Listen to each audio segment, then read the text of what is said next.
ஆண்டவரும் இரட்சகருமான இயேசு கிறிஸ்துவின் ஈடு இணையற்ற நாமத்தில் அன்றன்றுள்ள அப்பம் வாசகர்களுக்கு எங்கள் அன்பின் வாழ்த்துக்கள். 2025 ஆண்டு பிப்ரவரி மாதம் 5ஆம் தேதி புதன்கிழமைக்குரிய தின தியானம். இன்றைய தலைப்பு கொடுங்கள்.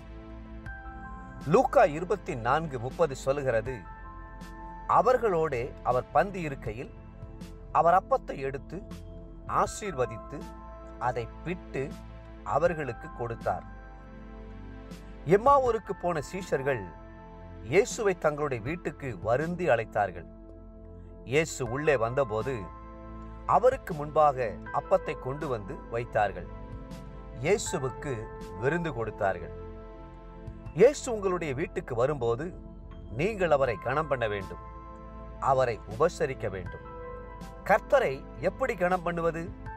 வேதம் சொல்லுகிறது, நீதிமொழிகள் 3:9, உன் பொருளாலும் உன் எல்லா விளைவின் முதற் பலனாலும் கர்த்தரை கனம் பண்ணேன்.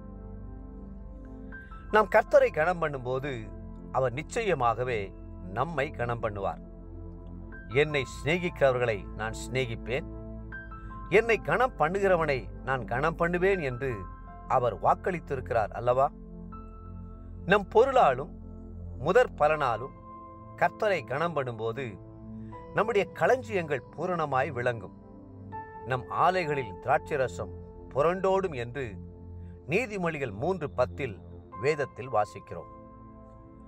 எப்போதும் கர்த்தருக்கு கொடுக்கும்படி நம்முடைய உள்ளம் தெய்வீக அன்பினாலும் நன்றியினாலும் நிரம்பி இருக்கட்டும்.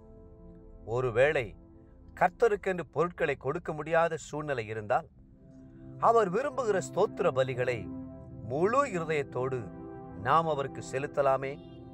துதிகளின் மத்தியிலே வாசம் பண்ணுகிறவர் நம்முடைய தேவன். அவர் நிச்சயமாகவே நம்மை ஆசீர்வதிப்பார். உங்களிடம் குறைவாக இருந்தாலும் அதை கர்த்தருக்கென்று கொடுங்கள். அது கர்த்தருக்கு கூடுதலான சந்தோஷத்தை தரும். 2 காசுகளை போட்ட விதவையை கர்த்தர் பார்த்து தன் ஜீவனத்துக்கு இருந்த எல்லாவற்றையும் போட்டுவிட்டாள் என்று பாராட்டினாரே. அப்படியே கர்த்தர் உங்களை தட்டி கொடுத்து ஆசீர்வதிப்பார். கொடுங்கள், அப்பொழுது உங்களுக்கு கொடுக்கப்படும் என்பது அவருடைய வாக்குத்தத்தம் அல்லவா? சிலர் கர்த்தருக்கு கொடுக்க பிரியப்பட மாட்டார்கள், ஆனால் கர்த்தரிடத்தில் பெற்றுக்கொள்ள மட்டும் ஆவலாய் இருப்பார்கள். அவர்களுடைய ஜெபம் முழுவதும் அதைத்தாரும் இதைத்தாரும் என்று கேட்கிறதாகவே அமைந்திருக்கும். எம்மாவூருக்கு போன சீஷர்கள் கர்த்தருக்கு அப்பத்தை கொடுத்தார்கள். இயேசு என்ன செய்தார் தெரியுமா? உடனே எடுத்து சாப்பிட்டு விடவில்லை.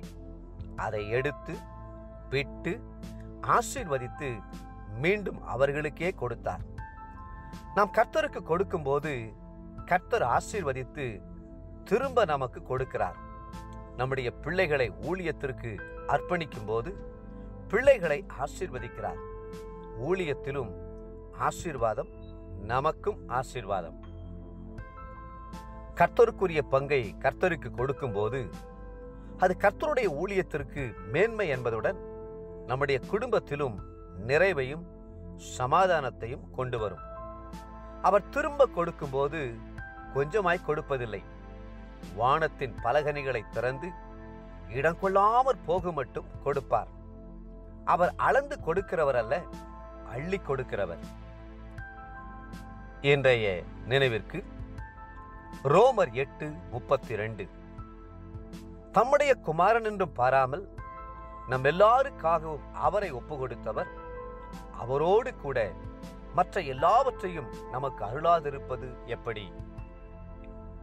இன்றைய வேத வாசிப்பு காலை யாத்திராகமம் 36, 37 மற்றும் 38 அதிகாரங்கள்.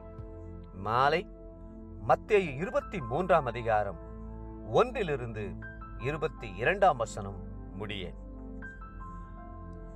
அன்புக்குரிய அன்றன்றுள்ள அப்பம் வாசகர்களே, மீண்டும் உங்களை வாழ்த்துகிறோம். கர்த்தருக்கென்று உதாரத்துவமாய் கொடுங்கள். கர்த்ததாமே உங்களை ஆசீர்வதித்து மென்மேலும் உயர்த்துவாராக. ஆமென்.